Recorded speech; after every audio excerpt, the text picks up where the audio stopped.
Hello student, आज का ये वीडियो आपके लिए बहुत इंपॉर्टेंट होने वाला है। चाहे वो फर्स्ट सेम का बच्चा हो, फार्मा का कोई भी स्टूडेंट हो, फार्मा उसकी कंप्लीट हो गई हो, फिर भी आपके लिए बहुत इंपॉर्टेंट वीडियो है। देखिए, इंटरेस्टिंग भी होने वाला है आज का वीडियो और आपके लिए इंपॉर्टेंट का मतलब तो यही है कि आपके लिए कुछ ना कुछ मैं ऐसा लेके आई हूँ जो कि आपकी लाइफ में बहुत इंपॉर्टेंट होगा और एक फार्मासिस्ट के लिए जानना भी बहुत ज़रूरी होगा। तो आज भी इस वीडियो में हम डिस्कस करेंगे अवनीश राजपूत सर के साथ ही, जिसमें कुछ क्वेश्चन मेरे होंगे, कुछ क्वेश्चन उनके होंगे और आंसर आपको सारी चीज़ों के मिलेंगे। मैं बात करने वाली हूँ आज के इस वीडियो में कि एक ड्रग इंस्पेक्टर जब वो मेडिकल स्टोर पे आता है रेड के लिए या फिर चेकिंग के लिए, तो कौन कौन सी चीज़ें चेक करता है, कौन कौन सी चीज़ें मैंडेटरी होती है। क्योंकि नॉर्मल अगर आप फार्मा के स्टूडेंट हैं या फिर आप फार्मेसी कर रहे हैं, आपका खुद का मेडिकल स्टोर है, कर चुके हैं, आप फार्मासिस्ट हैं, तो शायद आपको ये सारी चीज़ें ना पता हो मेरे हिसाब से। लेकिन अगर पता है तो अच्छी बात है, अगर नहीं पता है तो आप ये वीडियो ज़रूर देखिए। तो सीधा मिल लेते हैं अवनीश राजपूत सर से। जी सर, फिर बताइए स्टूडेंट्स को कि एक डीआई ड्रग इंस्पेक्टर जब मेडिकल स्टोर पे आता है चेकिंग के लिए, तो वो कौन कौन सी चीज़ें चेक करता है, कौन कौन सी चीज़ें ऐसी हैं मैंडेटरी हैं जो कि होनी ही चाहिए। देखो, सबसे पहले तो हमें जानने में इंटरेस्ट अपने आप ही आ जाता है, क्योंकि अगर अपने आसपास भी कोई मेडिकल स्टोर होता है, अगर उस पर भी कोई डीआई आ जाए तो अगर हम फार्मा डिपार्टमेंट से हैं तो हम उससे भी नॉलेज लेने की कोशिश करते हैं कि भैया अगर आपके पास डीआई आ जाता है तो वो क्या क्या चीज़ें चेक करता है।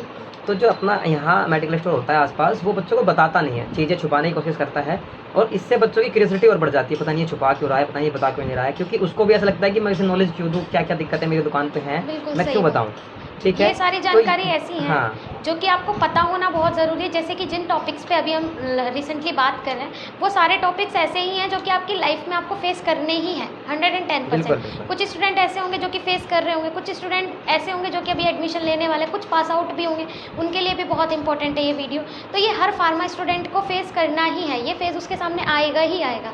तो इसीलिए आप अपने आप से इसे कोरिलेट करके देखें, खुद से मिला के इन चीज़ों को अगर आप देखेंगे तो ज़्यादा अच्छा रहेगा और आपको फील भी होगा कि हाँ ये आपके लिए ही है। तो वीडियो को लास्ट तक आपको देखना है, सारी चीज़ें समझनी है। जी सर, कंटिन्यू कीजिए। आपने आपने बिल्कुल सही बताया। ये सभी के लिए है। देखो, डिप्लोमा वालों के लिए भी है और डिग्री वालों के लिए भी है। ठीक है, और जिनका बिजनेस माइंड है, जो बिजनेस करना चाहते हैं, पहले से माइंड सेट है कि बिजनेस करना है, उनके लिए भी। अगर बिजनेस करना है, भले ही आपने आज एडमिशन लिया है, पर आपके माइंड में सारी चीज़ें होनी चाहिए। ठीक है, कि क्या क्या चीज़ें एक ड्रग इंस्पेक्टर चेक करता है।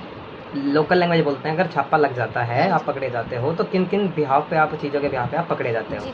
ठीक है, डिप्लोमा वालों के लिए भी ज़रूरी है, डिग्री वालों के लिए भी ज़रूरी है, जो कर रहे हैं उनके लिए भी ज़रूरी है, जो कर चुके हैं उनके लिए भी ज़रूरी है, और जो करने की सोच रहे हैं उनके लिए सबसे ज़्यादा ज़रूरी है। ठीक है, तो हाँ, तो अब बताता हूँ मैं क्या क्या चीज़ें ज़रूरी होती हैं। देखो, सबसे इम्पोर्टेंट और आसान सी सभी को पता है कि ड्रग लाइसेंस होना बहुत ज़रूरी है।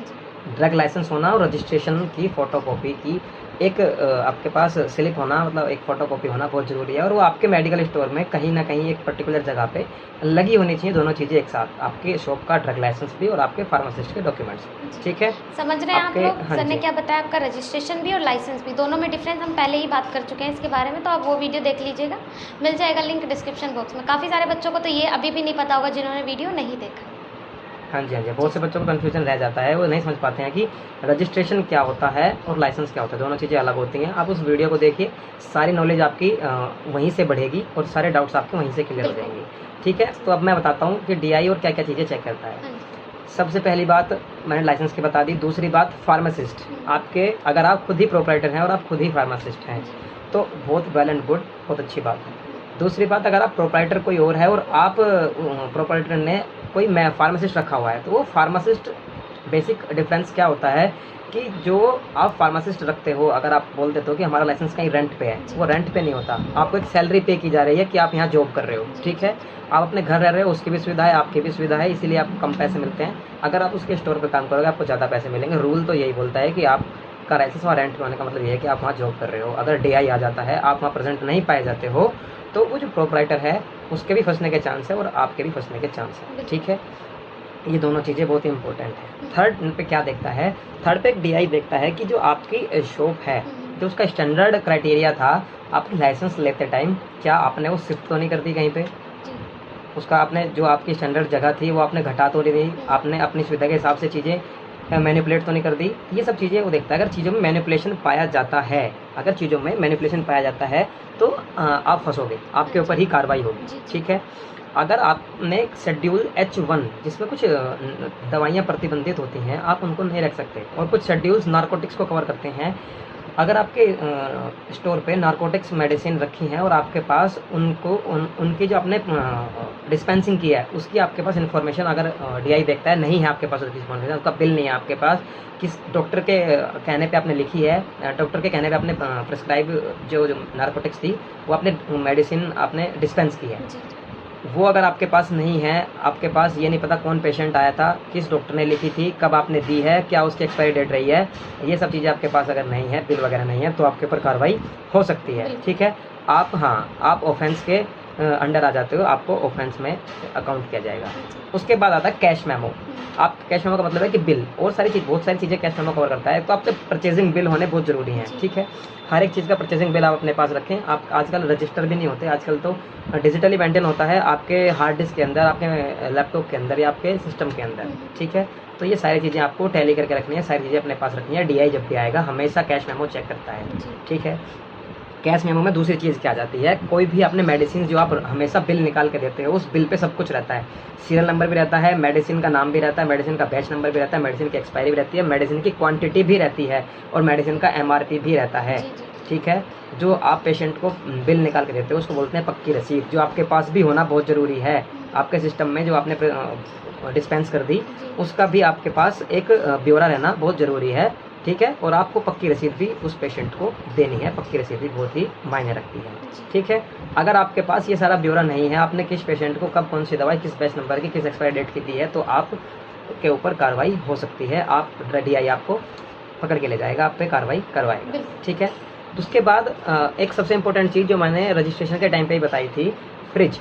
अगर आपका फ्रिज आपके पास है और फ्रिज वो वर्किंग में नहीं है, बंद पड़ा है, और फ्रिज में रखी जाने वाली सारी चीज़ें बाहर रखी हैं, जो एक सिग्निफिकेंट टेम्परेचर है, जो एक सफिशिएंट टेम्परेचर पे रखी जानी दवाई हैं, उस टेम्परेचर पे वो नहीं रखी हैं, उस टेम्परेचर पे आपने बाहर निकाल के गर्मी में रख दी या किसी और तरीके से रखी हैं, गंदे तरीके से पड़ी हैं, तो आप फिर से ऑफेंस के अंडर आ जाते हो, आप पर कार्रवाई ड्रग इंस्पेक्टर कर सकता है। ठीक है, कोई दवाई ऐसी है फ्रिज भले ही वर्किंग में है, आपने फिर भी वो निकाल के बाहर रखी है, तो भी आप पे कार्रवाई हो सकती है, आपको फ्रिज में ही रखनी है। तो ये सब चीज़ें ड्रग इंस्पेक्टर से पहले आप अपनी वेल मेंटेन रखें, ये चीज़ें इंश्योर कर ले कि सारी चीज़ें आपकी ठीक हैं या नहीं हैं। अब एक्सपायरी डेट की बात हुई है, तो अगर डीआई आपके मेडिकल स्टोर पे आ जाता है और वो सडन से आगे रैंडम भी कोई सैंपल कोई भी दवाइयाँ उठा लेता है, तो उन दवाइयों में अगर उसको पता लगा कि इन दवाइयों में कुछ दवाई ऐसी हैं जिनकी एक्सपायरी डेट बिल्कुल एक्सपायर हो चुकी हैं या फिर बिल्कुल 1-2 दिन में या एक्सपायर होने वाली हैं, तो उन दवाइयों को अगर आपने रेगुलर डिस्पेंसिंग सेल्फ में रखा हुआ है तो आप पे कार्रवाई हो सकती है, क्योंकि एक्सपायरी डेट का एक अलग सेल्फ होता है, एक अलग अलमीरा बनी होती है। आप उस अलग अलमीरा में उसको सेल्फ में ही आप एक्सपायरी डेट वाली मेडिसिन को रखोगे। अगर बाहर निकाल के आप रखते हो या फिर दूसरी जगह वो पाई जाती हैं, तो आपके ऊपर कार्रवाई हो सकती है, क्योंकि वो आप गलती से पेशेंट को डिस्पेंस हो सकती है और उसकी जान जा सकती है, उसको वो एडवर्स रिएक्शन कर सकती हैं, तो इसलिए आपके ऊपर कार्रवाई होगी। ठीक है, दूसरी बात, अगर वो कोई सैंपल फिल कर लेता है, किसी भी सिरप वगैरह को उठा लेता है, कोई भी दवाइयाँ लेके चला जाता है और उस दवाई पे लेबल कुछ और हो रखा है और उसमें मिलता कुछ और है, वो दवाई नकली पाई जाती है, उस दवाई में जो क्वालिटी है वो मेंटेन नहीं मिलती है, तो आपके ऊपर कार्रवाई होगी अगर आपके पास उस दवाई का परचेजिंग बिल नहीं है। क्योंकि अगर आप परचेजिंग बिल है तो आप जिम्मेदार नहीं हो, क्योंकि आपने भी एक रैपर पे इन्फॉर्मेशन देख के ही ये सब चीज़ें चेक किया। आप अपने साथ लैब लेके तो घूमते नहीं कि आप पहले सैंपल भरोगे तभी आप वहाँ से परचेज करके लाओगे। आप तो पैकेजिंग देखते हो, आप तो लेबल देखते हो और आप दवाई लेके आ जाते हो, तो इसका जिम्मेदार होगा वो बंदा जिससे आपने खरीदा है। ठीक है, फिर वो फंसेगा। अगर उसके पास बिल है तो फिर अगर उसने कंपनी से उठाया होगा तो फिर कंपनी फंसेगी, इसकी जिम्मेदार कंपनी है, आप जिम्मेदार नहीं हो। तो इसलिए लेन देन की रिसिप्ट अपने बिल अपने पास जरूर रखें, ये बहुत ज़रूरी होता है। जब ड्रग इंस्पेक्टर आपकी मेडिसिन पे आता है इंस्पेक्शन के लिए, सारी चीज़ें आपकी देखता है। मुझे तो लगता नहीं कि आप इन सब में कोई चीज़ें बची होंगी, यही सब चीज़ें हैं जो एक डीआई देखता है, ड्रग इंस्पेक्टर देखता है। हाँ, कभी कभी ऐसा भी होता है कि अगर आपका पर्सनल का हाइजीन ही बिल्कुल आप वेल मेंटेन नहीं हो, आप नहाए धोए नहीं दिखते हो, आपका वेशभूषा बिल्कुल ख़राब है, आप गंदे दिख रहे हो और आपके काउंटर वगैरह पे आसपास आपके फ्लोर पे धूल दिखाई दे रही है, तो भी आपको डीआई नाप सकता है। आपको एक हिदायत दी जा सकती है या आपको समझाया जा सकता है कि आपको क्या रखना है, कितनी हाइजीन रखनी है, कैसे हाइजीन रखनी है। एक फार्मासिस्ट होने के बाद अगर आपको यही नहीं पता है तो फिर वहाँ आपको शेम फील होगी।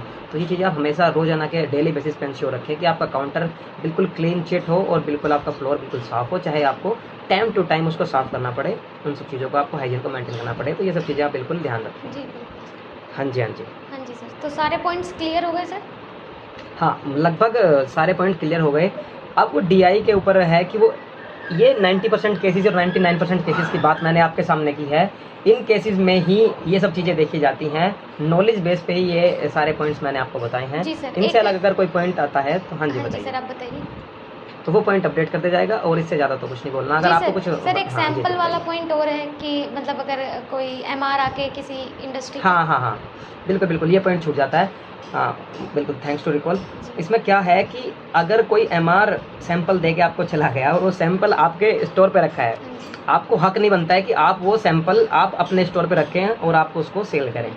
सैंपल किस लिए रखा जाता है, आप सभी जानते हो। सैंपल कोई कंपनी इसलिए रखती है ताकि क्लिनिकल ट्रायल्स के बाद जब कोई मार्केट में दवाई आनी है, फिर भी एक पर्टिकुलर एरिया का डॉक्टर उसको चेक करेगा कि क्या इसके एक्चुअल में रिजल्ट आ रहे हैं या नहीं आ रहे हैं। अगर रिजल्ट आ रहे हैं तो ही वो उसको परचेज़ करेगा उस पर्टिकुलर कंपनी से, ठीक है। तो इसीलिए एमआर अगर आपके पास सैंपल रखता है तो आप बिल्कुल मना कीजिए। आप उसको बोल सकते हैं कि आप ये जो सैंपल है आप डॉक्टर के पास रखिए, ये सैंपल मैं अपने पास नहीं रख सकता। डॉक्टर सैंपल प्रेस्क्राइब कर सकता है, ना कि आप।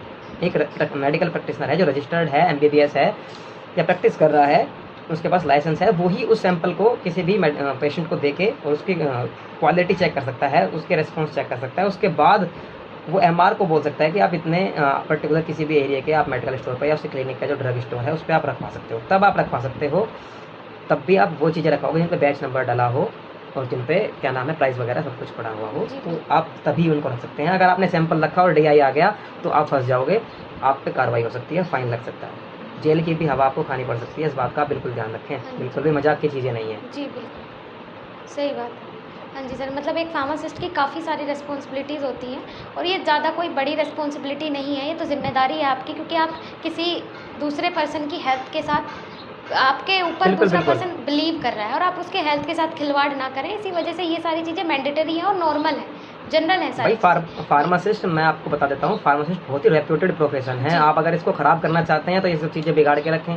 अगर आप इसकी रेपुटेशन बनाए रखना चाहते हैं तो ये सब चीज़ें मेंटेन रखें। पेशेंट आप अपने आप आएगा, सब कुछ चीज़ें दिखाई देती हैं। आप वेल मेंटेन हो, वेल डिसिप्लिन्ड हो, आप अच्छी से दवाइयाँ रखते हो तो आपके पास पेशेंट भी आता है। आप अच्छा सा बिहेव करते हुए सब चीज़ें आती हैं हाँ आपके। जी। हाँ जी, हाँ जी, आपके सभी चीज़ें इसमें आ जाती हैं। आपको सब चीज़ें अपने अकॉर्डिंग और आपको मार्केट के अकॉर्डिंग और पेशेंट के अकॉर्डिंग रखनी है और डीआई के अकॉर्डिंग भी रखनी है, स्टैंडर्ड के अकॉर्डिंग रखनी है। अगर डीआई ने छापा मार दिया, आपकी रेपुटेशन गई, फिर चीज़ें आप कितनी भी सही करते रहो, आपके पास कोई आएगा नहीं। अगर नकली दवाई एक बार आपके यहाँ से पकड़ी गई तो समझो कि धंधा बंद।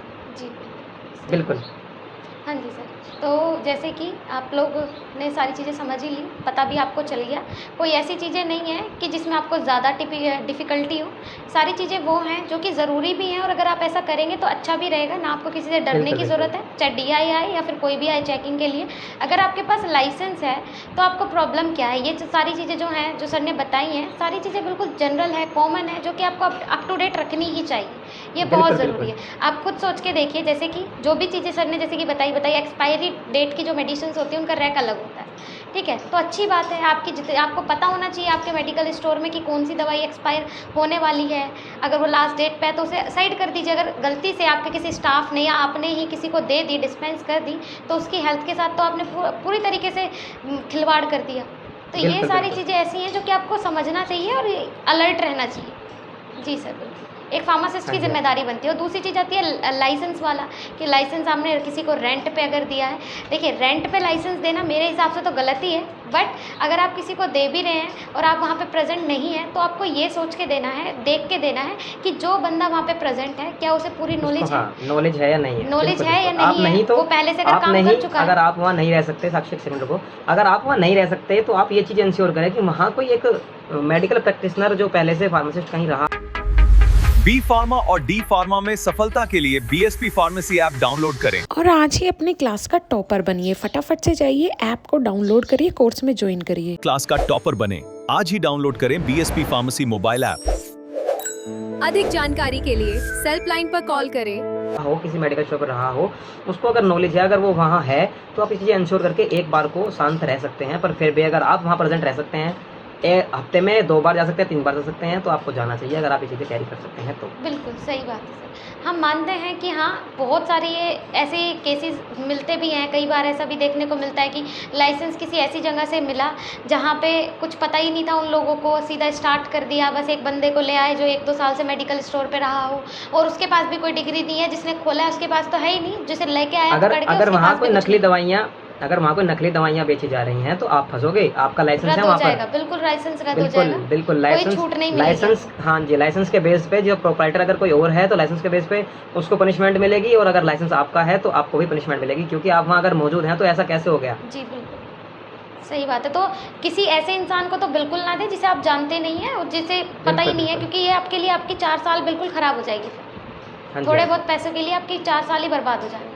और हमारी तो ये बोलना यही है, हम तो यही बोलेंगे कि आप अगर आपको मेडिकल स्टोर खोलना है तो आप खुद का ही खोलें, और अगर कहीं पे दे भी रखा है तो आप वहाँ पे प्रेजेंट रहें तो ज़्यादा बेटर है। बिल्कुल, हाँ जी, बस इन 2 बातों से अलग कोई बात ही नहीं हाँ है। जी सर, बिल्कुल। ओके सर, काफ़ी अच्छा रहा आज का जो इन्फॉर्मेशन मैम। थी, और सारे स्टूडेंट के लिए, फार्मेसी के सभी स्टूडेंट के लिए आज का वीडियो बहुत इंपॉर्टेंट है, चाहे एडमिशन ले चुके हों, ना लिया हो, या फिर लेना चाह रहे हो, या फिर जो पास आउट है, सबके लिए ही बहुत इंपॉर्टेंट वीडियो है। और ये सबकी लाइफ में ये मोड आना ही आना है, और चाहे आए मेडिकल स्टोर आप खोलें ना खोलें, जानकारी होना ज़रूरी है। एक फार्मासिस्ट को ये बिल्कुल। जानकारी होना बहुत ज़रूरी है। ओके अगर सर, आपको जानकारी है तो आप दूसरों को सजेस्ट कर सकते हो, चीज़ें बता सकते बिल्कुल sir. Okay sir, thank you so much. हो। Okay, thank you okay ma'am. Thank. तो जैसे कि आप सबने देखा कि सर ने आपको कैसे सारी चीज़ें बताई, समझाई कि एक फार्मासिस्ट की ज़िम्मेदारियाँ क्या होती हैं, अगर ड्रग इंस्पेक्टर आता है तो वो चेक क्या-क्या करता है। अगर आपके पास ये चीज़ें अवेलेबल नहीं हैं तो आपका जो आप सस्पेंड भी हो सकते हैं, आपका लाइसेंस जो है वो रद्द हो सकता है, जो प्रोप्राइटर है उस पे केस भी हो सकता है। प्रोप्राइटर क्या होता है और जिसका लाइसेंस होता है वो क्या होता है? अगर लाइसेंस जिसका है उसी की ज़मीन है, जिस ज़मीन पे वो मेडिकल स्टोर बना हुआ है, तो प्रोप्राइटर भी यही है और जिसका लाइसेंस है वो भी यही है। इफ़ अगर आप कहीं पे किराए पे मतलब रेंट पे चला रहे हैं तो प्रोप्राइटर होगा वो जिसकी ज़मीन होगी, उसके भी पूरे डॉक्यूमेंट्स वेरीफाई होते हैं लाइसेंस के टाइम, जब आप मेडिकल स्टोर का लाइसेंस लेते हैं, और आपके भी सारे डॉक्यूमेंट वेरीफाई होते हैं। क्लियर हो रहा है? अगर कुछ भी ऐसा पकड़ा जाता है कि वहाँ पे गलत दवाइयाँ हैं, या फिर कोई खराब, या फिर कोई लोकल केमिकल आप बेच रहे हैं, तो उसमें प्रोप्राइटर भी पकड़ा जाएगा और आप भी पकड़े जाएंगे। ठीक है? तो काफ़ी सारी ऐसी चीज़ें हैं जो कि आपको पता होना ज़रूरी थी मेरे हिसाब से, और होप सो आपको सारे डाउट क्लियर भी हो गए हैं। बाकी बी फार्म की कंप्लीट क्लासेस हमारी एप्लीकेशन पे चलाई जा रही है बेटा, क्योंकि फर्स्ट डे से हम चाहते हैं कि बच्चा इतना मजबूत हो कि और ये सारी नॉलेज उसे पता हो, साथ ही साथ उसे अपनी थियोरेटिकल नॉलेज सारी हो, प्रैक्टिकल नॉलेज सारी हो। उसके लिए डेली लाइव क्लास चल रही है सुबह शाम। हमारी एप्लीकेशन पे जाके एक बार विजिट ज़रूर करें। एप्लीकेशन पे जाओगे तो आपको लगेगा कि सारी चीज़ें वहाँ पे आपके लिए हैं, सब चीज़ें आपके कंफर्ट के हिसाब से वहाँ पे डाली गई हैं, तो जाके एक बार विजिट ज़रूर करें। Thank you so much.